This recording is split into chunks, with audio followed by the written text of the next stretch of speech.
I'm Geoff Pynn. I teach philosophy at Elgin Community College. And in this video, I'm going to ask, where does the state's authority come from?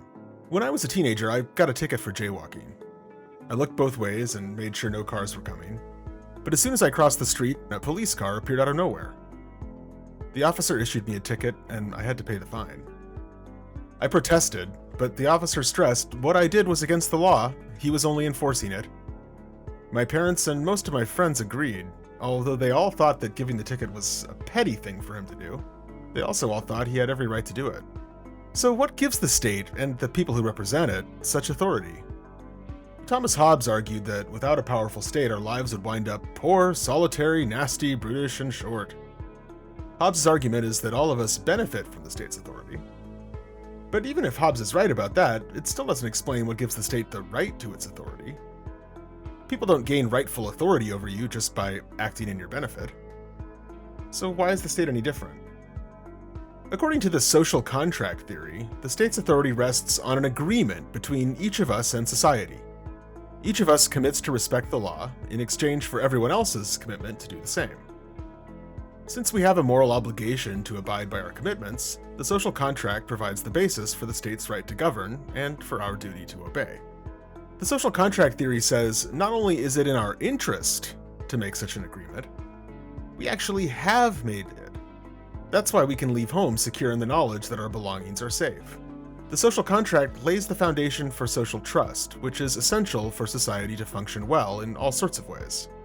Still, few of us have ever explicitly made such an agreement.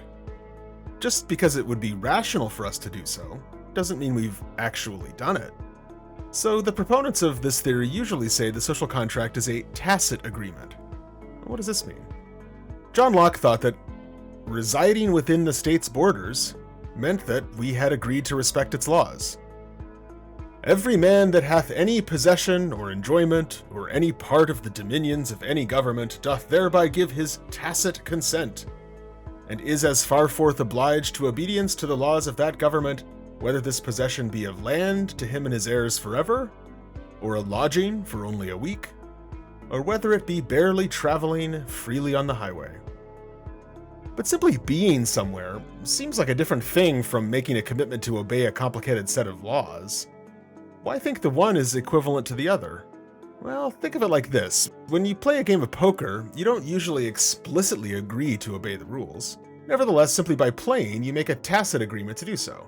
In the same way, you might think, simply by living in society, you're agreeing to follow its laws. But there's a difference between society and a poker game.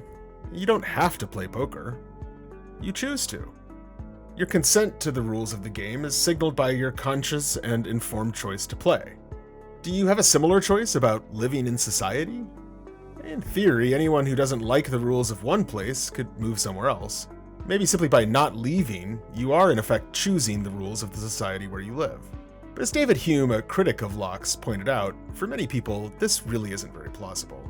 Can we seriously say that a poor peasant or artisan has a free choice to leave his country when he knows no foreign language or manners, and lives from day to day by the small wages he acquires? We may as well assert that a man, by remaining in a vessel, freely consents to the dominion of the master, though he was carried on board while asleep, and must leap into the ocean and perish the moment he leaves her. If you can't leave a place, it doesn't seem plausible to treat the fact that you haven't left it as a choice, any more than a prisoner can be said to have chosen to stay in jail. Since an agreement involves conscious choice, the fact that many of us can't leave the country where we live spells trouble for the social contract theory. It can only work if we can make sense of the idea that you've chosen your society's laws, even if you've never done so explicitly and have no other options.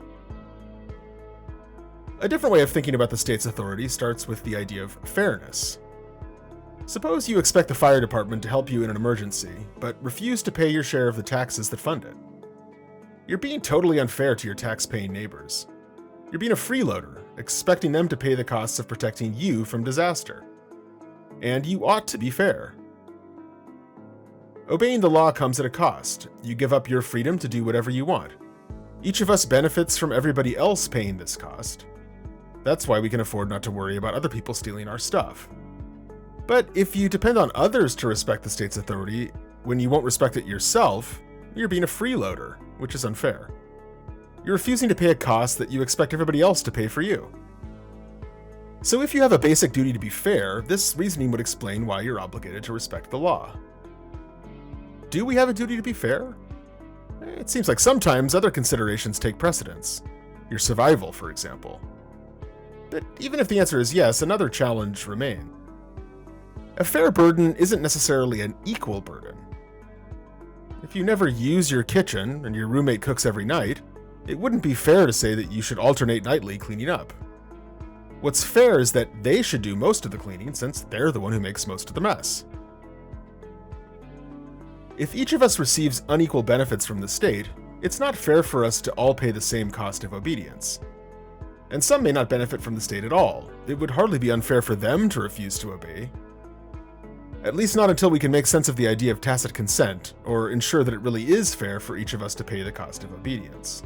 If we really have a duty to obey, the state needs to provide a way for us to consent to its laws, and to ensure that they are genuinely fair. Perhaps democracy can answer these challenges. Maybe voting on the rules is a way of consenting to them. And maybe a democratic system would come closest to being a fair one. What do you think?